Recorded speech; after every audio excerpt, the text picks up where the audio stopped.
ஆண்டவரும் இரட்சகருமான இயேசு கிறிஸ்துவின் ஈடு இணையற்ற நாமத்தில் அன்றன்றுள்ள அப்பம் வாசகர்களுக்கு எங்கள் அன்பின் வாழ்த்துக்கள். 2025 ஆண்டு பிப்ரவரி மாதம் 18ஆம் தேதி செவ்வாய்க்கிழமைக்குரிய தின தியானம். இன்றைய தலைப்பு நித்தியத்தை நினையுங்கள். யோவான் 14:2 சொல்கிறது, என் பிதாவின் வீட்டில் அநேக வாசஸ்தலங்கள் உண்டு, அப்படி இல்லாதிருந்தால் நான் உங்களுக்கு சொல்லியிருப்பேன். கலக்க நேரங்களிலே உங்களுக்கு ஒத்தாசை வருகிற பர்வதத்தை நோக்கி பாருங்கள், நித்திய ராஜ்யத்தை நோக்கி பாருங்கள், பரலோக மகிழ்ச்சியை எண்ணி பாருங்கள். பூமிக்குரிய வாழ்க்கை கொஞ்ச காலம்தான். பூமியிலே உங்களுக்கு உபத்திரவம் உண்டு. யோவான் 16:33. வேதம் சொல்கிறது, யோபு 14:1, ஸ்திரீயினிடத்தில் பிறந்த மனுஷன் வாழ்நாள் குறுகினவனும் சஞ்சலம் நிறைந்தவனுமாயிருக்கிறான். இவ்வுலக வாழ்க்கை நிழல் போன்றது, அது சீக்கிரமாய் கடந்து போய்விடும். ஆனால் கோடான கோடி யுகங்களாய் நீங்கள் கர்த்தருடைய ராஜ்யத்திலே, கர்த்தருடைய வீட்டிலே நீடித்த நாட்களாய் நிறைத்திருப்பீர்கள். என் பிதாவின் வீட்டில் அநேக வாசஸ்தலங்கள் உண்டு என்று மேலே காணும் வசனம் சொல்லுகிறது. வானாதி வானங்களுக்கு மேலாக உள்ள பரலோகம் மகா பெரிய இடமாகும். அங்கே ஜன நெருக்கடி கிடையாது. பிதாவின் வீடு என்று சொல்லும்போது அது பழைய ஏற்பாட்டு பரிசுத்தவான்கள் இளைப்பாறுகிற இடம் என்றாகிறது.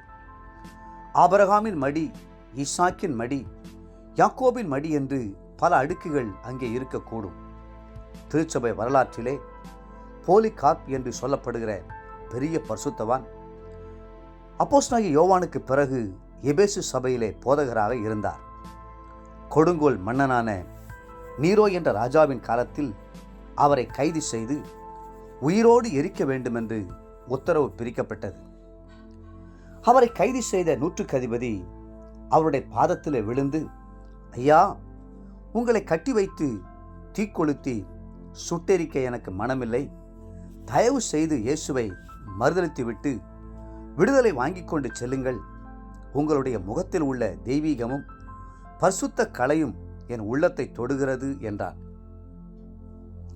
அந்த பக்தன் சொன்னார், கடந்த 90 வருடங்களாக எனக்கு எந்த தீமையும் செய்யாமல் கண்மணி போல பாதுகாத்து அன்பு செலுத்தி என்னை ரட்சித்து அபிஷேகித்த என் அருமை ஆண்டவரை மறுதலிக்க மாட்டேன். எவ்வளவோ நன்மைகளை செய்தவரை நான் எப்படி மறுதலிப்பேன்? மரிக்கிறதை குறித்து எனக்கு பயமோ கலக்கமோ கிடையாது. என்னை தீ வைத்து கொளுத்தும் போது என் முகத்தை பாருங்கள். என் முகத்தில் எந்த கலக்கமும் இருக்காது. காரணம், என்னை நேசித்து அன்பு செலுத்தின ஆண்டவர் எந்த இடத்தில் இருக்கிறாரோ அதே இடத்தில் அவரோடு கூட என்றென்றைக்கும் இருக்கும்படியாக நான் போகிறேன் என்றார். அவரை ஒரு மரக்கம்பத்தில் கட்டி வைத்து கீழே தீ வைத்து கொளுத்தினார்கள். அவர் முகத்தில் எந்த கலக்கமும் இல்லை. சந்தோஷமாக கர்த்தரை துதித்து கொண்டிருந்தார். என் பிதாவின் வீட்டில் அநேக வாசஸ்தலங்கள் இருந்தாலும் என் ஆண்டவர் எனக்காக ஒரு ஸ்தலத்தை ஆயத்தம் பண்ணியிருக்கிறார்.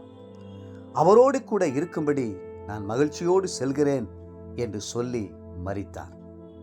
தேவப்பிள்ளைகளே, கர்த்தரிடத்தில் விசுவாசமாய் இருங்கள். அவரை மனதார துதியுங்கள். அவர் சமூகத்தில் காத்திருங்கள். நித்தியத்தை நோக்கி எதிர்பார்த்து காத்திருங்கள். இன்றைய நினைவிற்கு ரோமர் 8:18. ஆதலால் இக்காலத்து பாடுகள் இனி நம்மிடத்தில் வெளிப்படும் மகிமைக்கு ஒப்பிடத்தக்கவைகள் அல்லவென்று எண்ணுகிறேன். இன்றைய வேத வாசிப்பு காலை லேவியராகமம் 23 மற்றும் 24ஆம் அதிகாரங்கள், மாலை மார்க்கு 1ஆம் அதிகாரம் 1 22ஆம் வசனம் முடிய. அன்புக்குரிய அன்றன்றுள்ளப்பம் வாசகர்களே, மீண்டும் உங்களை வாழ்த்துகிறோம். எப்பொழுதும் நித்தியத்தை நினைத்து கொண்டிருங்கள். கர்த்தர் தாமே உங்களை ஆசீர்வதித்து மென்மேலும் உயர்த்துவாராக. ஆமென்.